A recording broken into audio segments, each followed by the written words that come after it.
वाले हैं MCQ practice. यहाँ पर देख लो मैंने 20 क्वेश्चन शॉर्ट आउट किए हैं। बस आज के वीडियो में हम 10 ही डिस्कस करेंगे क्योंकि वीडियो हो जाता है लंबा। साथ ही साथ मेरा फोकस रहेगा कि शॉर्ट ट्रिक्स देनी है आपको आज के वीडियो में। सो मेक श्योर कि आज का वीडियो बिल्कुल भी स्किप नहीं करना।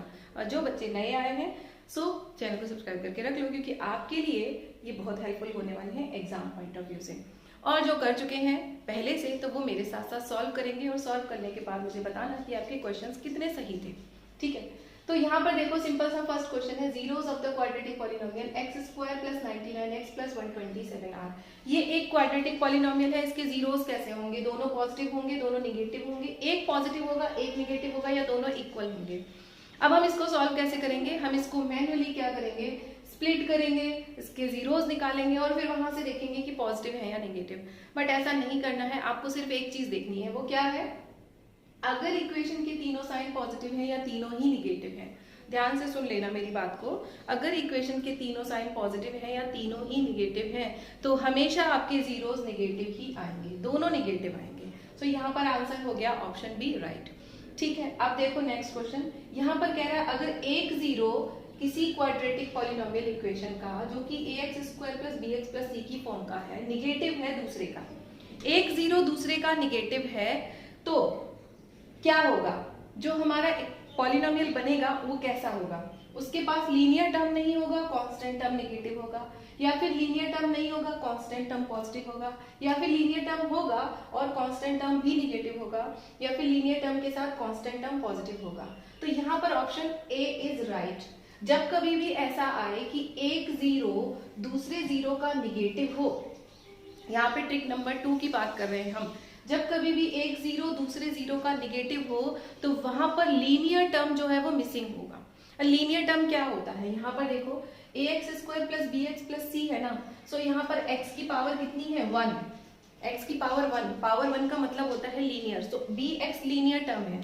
थोड़ा सा यहाँ पे देखो मैं इसको एक्सप्लेन कर देती हूँ। इसने कहा है कि एक जीरो दूसरे का निगेटिव है।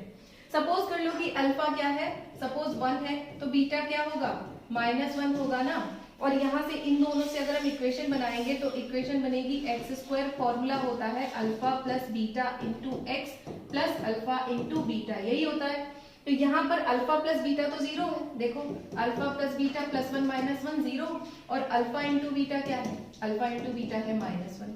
ये वैल्यू जब यहाँ रखोगे तो आपको इक्वेशन बनेगी x² - 1, bx वाला टर्म है ही नहीं, देखो ना x वाला टर्म नहीं है, मतलब लीनियर टर्म क्या है? गायब।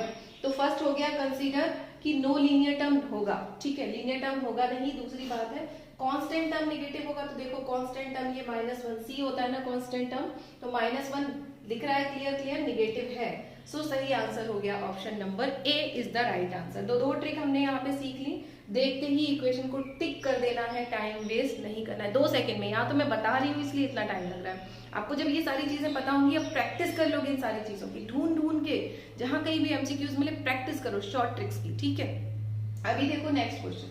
If alpha and beta are the zeros of ax² + bx + c, then the quadratic equation formed when its zeros are 1/alpha and 1/beta। अब यहाँ पर भी ट्रिक ही लगाएंगे, हम सॉल्व नहीं करेंगे। अगर हम मैन्युअली सॉल्व करेंगे तो कैसे निकालेंगे? इस इक्वेशन से हम फॉर्म करेंगे जीरोस का रिलेशन, मतलब पहले निकालेंगे अल्फा + बीटा = -b/a, और फिर निकालेंगे दूसरा अल्फा × बीटा = c/a। ठीक, कुछ ऐसा रिलेशन निकालेंगे। उसके बाद में यहाँ पर देखो जो दूसरी क्वाड्रेटिक इक्वेशन बन रही है उसके जीरोस 1/अल्फा और 1/बीटा है। तो जो दूसरी इक्वेशन बनेगी वो कैसी बनेगी? x² - 1/अल्फा + 1/बीटा × x + 1/अल्फा × 1/बीटा। यही करेंगे ना बच्चों, कुछ और तो नहीं कर सकते क्योंकि इसके जीरोस 1/अल्फा 1/बीटा है। इक्वल टू में रख लेते हैं 0। अब जब यहाँ से हम सॉल्व करेंगे तो हमें क्या मिलेगा? x² माइनस ब्रैकेट में क्या रहेगा? Alpha + beta upon alpha × beta × x, और प्लस अपॉन में रह जाएगा अल्फा × बीटा।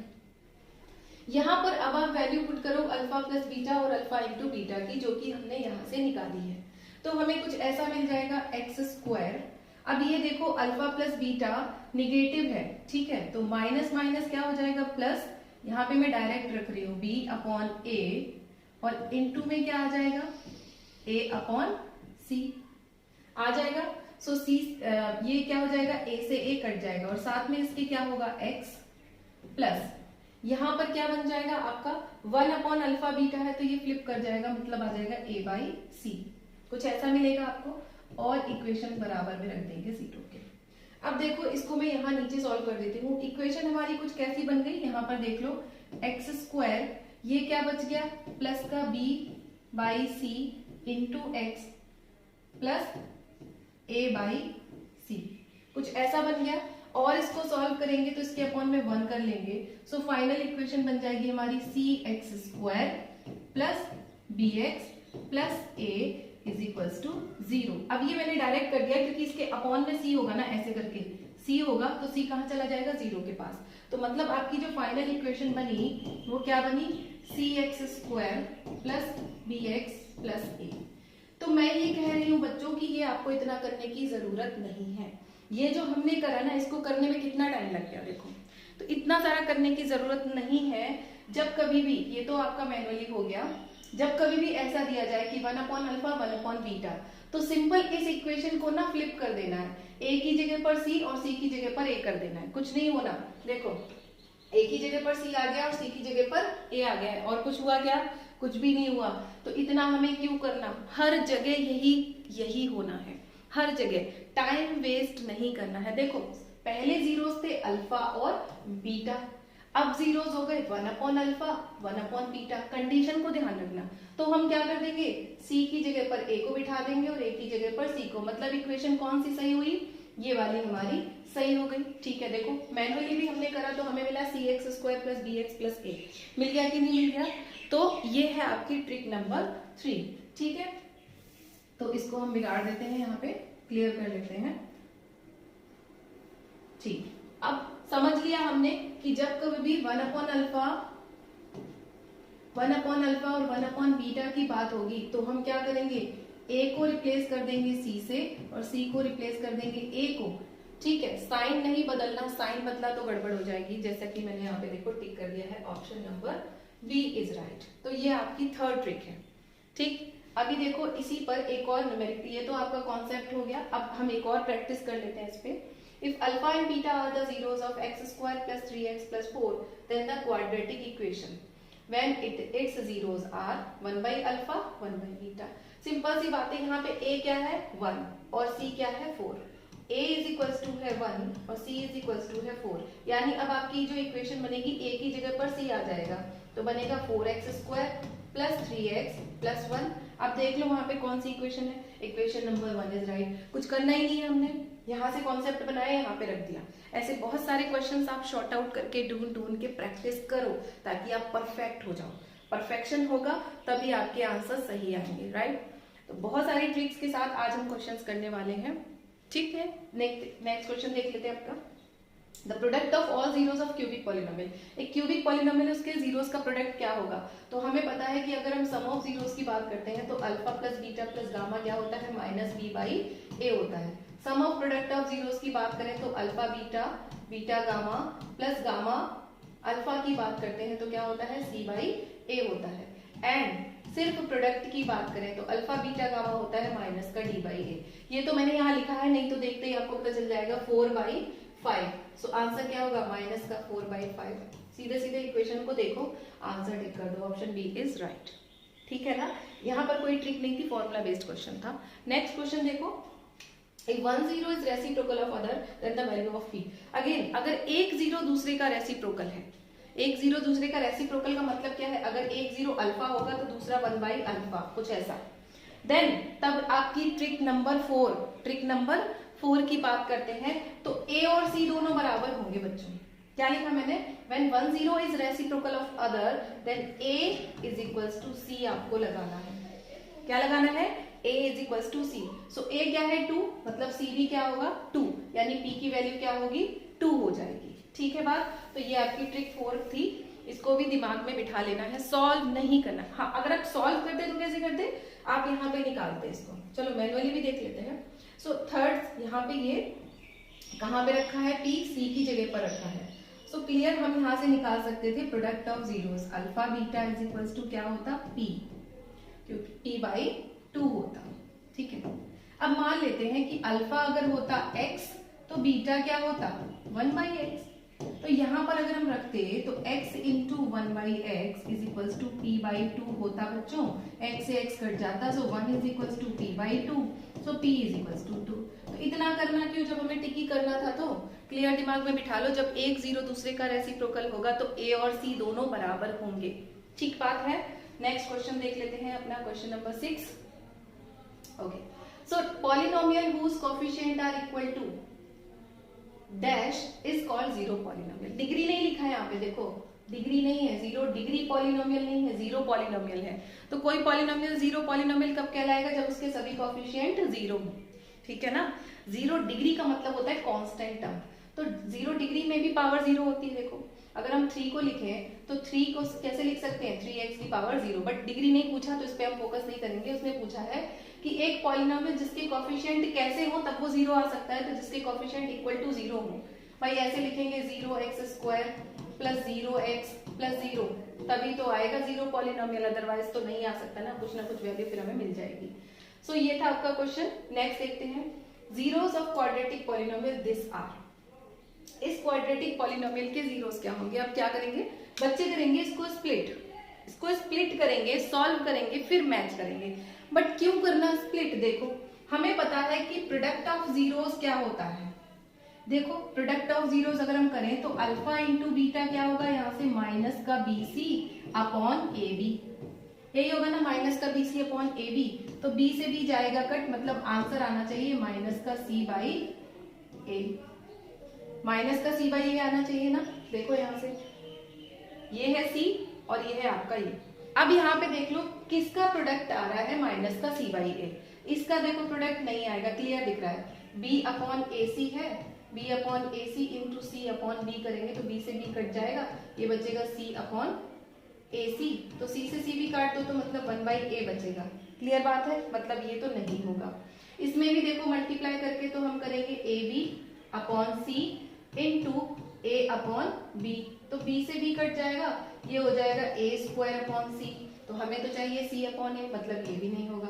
अब इसकी बात कर लो तो यहाँ पे क्या है, माइनस का B/A इंटू C/B, तो B से B कट गया, क्या बचा, माइनस का C/A बचा।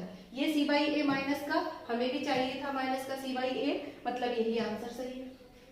स्प्लिट नहीं करने की जरूरत हमको पड़ी, स्प्लिट नहीं करने पड़ी, हमें पता था कि प्रोडक्ट ऑफ जीरोस ये आना चाहिए, यहाँ से भी प्रोडक्ट ऑफ जीरोस वही आना चाहिए, दोनों को मैच कर लिया, दोनों को क्या कर लिया, मैच कर लिया, ठीक है। मत करो स्प्लिट, आंसर बताना है हमको। सो बच्चों अब देखते हैं अपना नेक्स्ट क्वेश्चन। यहाँ पे कह रहा है if alpha and beta are the zeros of x² minus p bracket में x+1 plus c such that alpha plus 1 बीटा प्लस 1 इज इक्वल्स टू 0, मतलब इनका प्रोडक्ट 0 है।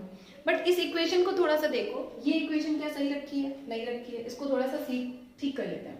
तो इक्वेशन को हम ऐसे लिख सकते हैं x² minus px minus p plus c। तो यहाँ से अगर हम कंपेयर करें तो capital A is equals to क्या है 1, B इज इक्वल्स टू क्या है माइनस का P, और C इज इक्वल्स टू क्या है माइनस P प्लस C। ये C अलग है, याद रखना। यहाँ से अगर हम निकालें सम ऑफ जीरोस तो अल्फा प्लस बीटा क्या निकलेगा हमारा P, और प्रोडक्ट ऑफ जीरोस निकालें तो अल्फा इंटू बीटा निकलेगा माइनस का P प्लस C, क्योंकि A1 है तो ज्यादा ध्यान नहीं देना उस पर। अब जरा यहाँ पे आ जाओ, इसको मल्टीप्लाई करेंगे तो क्या मिलेगा, alpha plus beta plus 1 equals to 0। Value put कर दो यहाँ से, अल्फा इंटू बीटा क्या है माइनस का P प्लस C, माइनस का P plus C। Alpha plus beta क्या है P, और प्लस में है 1 इक्वल्स टू 0, सो P से P कट गया, C is equals to -1, so answer C is right, option C is right, answer C नहीं, option C is right, right. अभी देखो if 2 and 3 are the zeros of this polynomial then the value of k। अब 2 और 3 क्या है zeros, तो हम assume कर लेते हैं कि 2 क्या है अल्फा और 3 क्या है बीटा, ठीक है। अल्फा और बीटा हमें पता है और ये हमें एक पॉलिनोमियल पता है, तो हमें m और n k की वैल्यू निकालनी, n की नहीं k की वैल्यू निकालनी है। तो हम यहाँ पे लिख लेते हैं alpha into beta, alpha into beta product of zeros क्या होता है, यहाँ से हो जाएगा C/A, यानी कि C क्या है 2m, तो 2m/3।